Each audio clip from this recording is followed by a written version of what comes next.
Gara-gara diwarisi utang BPJS Kesehatan senilai 300 miliar rupiah, Gubernur Jawa Barat Deddy Mulyadi menyentil kebijakan APBD era Ridwan Kamil. Kang Deddy menyoroti APBD RK untuk membayar operasional Bandara Kertajati, bukan malah untuk bayar tunggakan utang.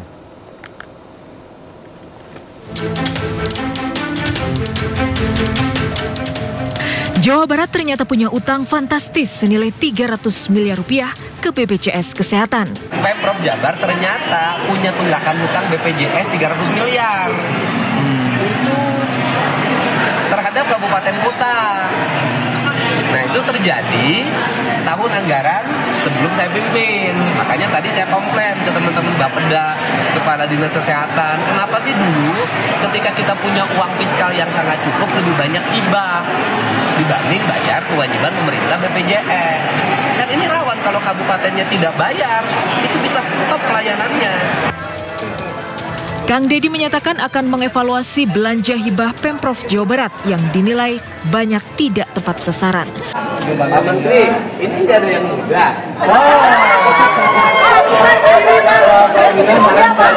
Itu yang muda coba. Saya paling kuat gimana ini muda.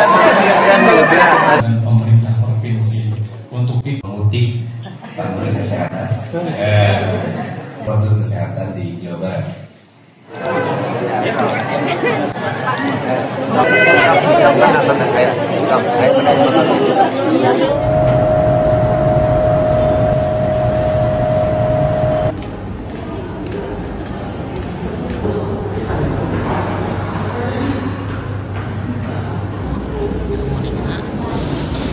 Pemprov Jabar punya kewajiban hampir 60 miliar dalam setiap tahun untuk biaya operasional Kertajati. Itu terlalu berat. Terus kemudian Pemprov Jabar ternyata punya tunggakan hutang BPJS 300 miliar. Itu terhadap kabupaten kota. Nah, itu terjadi tahun anggaran sebelum saya pimpin. Makanya tadi saya komplain ke teman-teman Bapeda, Kepala Dinas Kesehatan. Kenapa sih dulu ketika kita punya uang fiskal yang sangat cukup lebih banyak hibah dibanding bayar kewajiban pemerintah BPJS. Kan ini rawan kalau kabupatennya tidak bayar, itu bisa stop pelayanannya. Nah, ini yang akan segera saya ambil keputusan. Kan itu kewajibannya harus dibayar. Itu problem loh. Makanya saya selalu mengkritisi kenapa sih kita belanja hibah dulu, padahal kewajiban pemerintah itu lebih utama dibanding belanja hibah. Kembali lagi di channel Busa Buka Suara bareng Anto. Nanti kita hubungin aja, kita jangan selalu lantikan ya. Teman-teman stabilitas, terus kita semangat, seiring dengan kebijakan pemimpin baru dari Provinsi Jawa Barat, stabilitas, teman-teman mendapat perhatian yang besar agar memiliki kesetaraan untuk hidup merdeka dan hidup sejahtera, serta pendapatan penghasilan pekerjaan yang layak demi kemanusiaan yang utuh dari negara, bukan hanya kesempatan pendidikan, tetapi kesempatan bekerja, hidup layak, dan hidup sejahtera di tanah Jawa Barat. Terima kasih. Assalamualaikum warahmatullahi wabarakatuh. Saya Erwan Setiawan, Wakil Gubernur Jawa Barat. Insya Allah kita ke depan akan bersinergi membangun Jawa Barat yang istimewa. Nanti ke depan kita akan berkolaborasi menuju Jawa Barat istimewa. Terima kasih.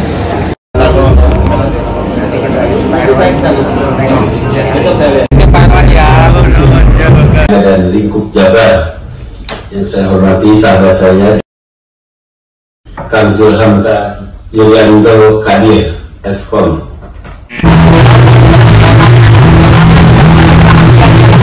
Kami akan perhatikan teman-teman dari disabilitas. Jangan lupa subscribe. Halo, Assalamualaikum warahmatullahi wabarakatuh. Sampurasun wargi Jabar. Salam sejahtera, semoga pada sehat ya. Wilujeng enjing atau wilujeng sonten atau wilujeng siang untuk wargi Jabar yang lagi pada nonton edisi Buka Suara channelnya Anto, seorang penyandang disabilitas yang sedang merintis channel YouTube-nya untuk berkembang. Dan tentunya jangan lupa untuk di like, comment, and share, subscribe ke sebanyak-banyaknya, ke semuanya supaya channel ini semakin besar dan bisa bermanfaat mengedukasi untuk penontonnya, dan khususnya untuk penyandang disabilitas bisa terakomodir, bisa mampukan, dan bisa berdaya, dan bisa kreatif di industri kreatif di Wargi Jabar. Wargi Jabar saat ini Anto lagi ada di Yogyakarta, lagi ada kegiatan, dan sebelumnya tidak afdol ya. Walaupun Anto lagi di Yogyakarta, karena saya budak KDM atau relawannya KDM, pakai ininya dulu biar mirip-mirip sedikit lah, FOMO, bercanda.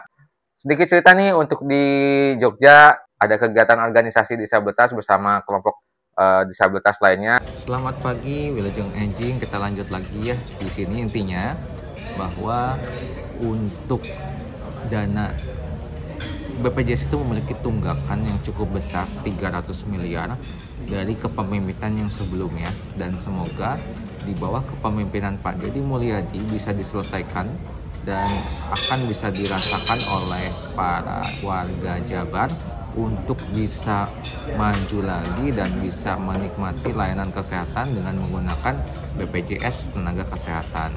Karena saya mengalami hambatan dan kesulitan di saat menggunakan BPJS kesehatan minggu lalu, sampai 3 rumah sakit atau 4 rumah sakit sampai saya benar-benar bisa mengakses dan harus dirawat di rumah sakit, dan itu sangat kesulitan sekali dan merugikan sekali bagi saya.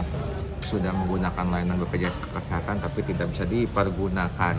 Nah, semoga harapannya di bawah kepemimpinan Pak Deddy ini bisa segera teratasi ya hutang-hutangnya, dan harusnya bisa berpikir cerdas dan berpikir cermat dan berpikir visioner untuk bisa lebih maju lagi. Dan dana hibah dan dana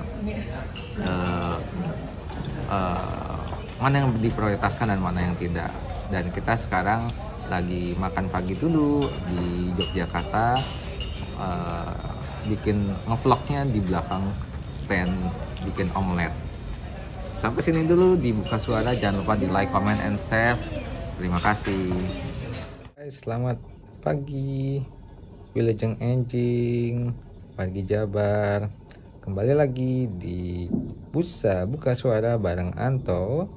Dan kali ini Anto lagi dirawat di rumah sakit, dan alhamdulillah hari ini sudah boleh pulang dari sekian lama perjalanan dan perjuangan untuk mendapatkan rumah sakit yang bisa untuk diakses oleh BPJS Kesehatan, karena tidak semua rumah sakit menerima peserta BPJS.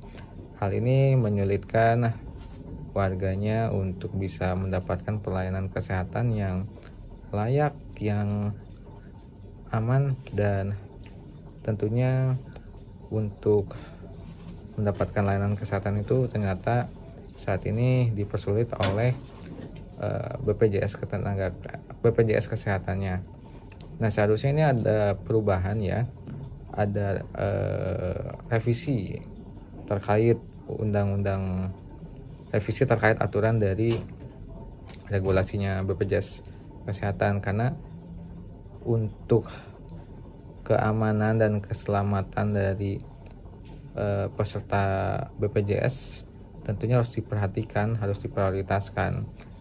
Dengan contoh seperti ini, ketika fase satunya itu tutup dan peserta BPJS Kesehatan mengalami sakit, taruhlah misalkan sakit panas atau sakit lambung atau sakit yang lainnya, tapi memang tidak mengancam nyawa sih, tetapi itu memang kesakitan yang benar-benar sakit, dan tentunya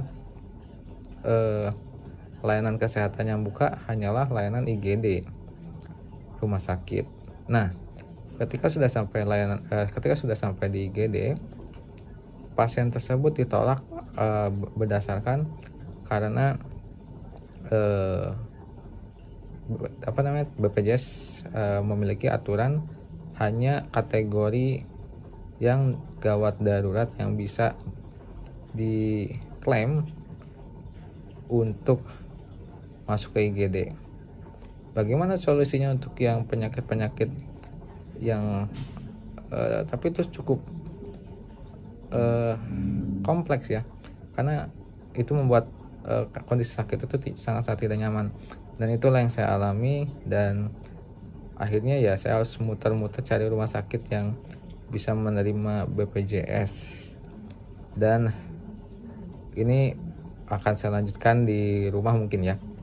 Saya di sini kilas dulu saja, singkat cerita dulu saja. Nanti dilanjut lagi. Sampai sini dulu, alhamdulillah. Intinya sekarang saya sudah boleh pulang. Hasil perjuangan panjang, gitu deh pokoknya. Nanti kita lanjut lagi ya. Selamat pagi, Wilujeng Enjing. Halo guys, nah ternyata di lanjutannya saya di hotel untuk melanjutkan tentang bagaimana 300 miliar yang jadi tunggakan BPJS Kesehatan, dan ini jadi limpahan ke pemimpin Gubernur Jawa Barat yang terbaru, Pak Deddy Mulyadi. Ini harus berputar otak untuk membereskan hutang-hutangnya dan harusnya memberikan efisiensi nantinya. Tapi itu untuk keberpihakan kepada rakyat warga Jawa Barat. Sepertinya di kepemimpinan berikutnya ada dana-dana hibah yang seharusnya itu bisa diperjuangkan untuk membayarkan tunggakan BPJS Kesehatan. Nah, mohon maaf ya, video yang ini jadi acak-acakan karena pas pertama itu udah selesai nih, tapi karena ininya habis ya, baterai mikrofonnya jadinya kepotong, jadi cuma sekitar 2 menit. Ya sudah deh, sampai sini dulu. Pokoknya jangan lupa di like, comment, and share, dan subscribe, dan share sebanyak-banyaknya. Terima kasih. Wassalamualaikum warahmatullahi wabarakatuh.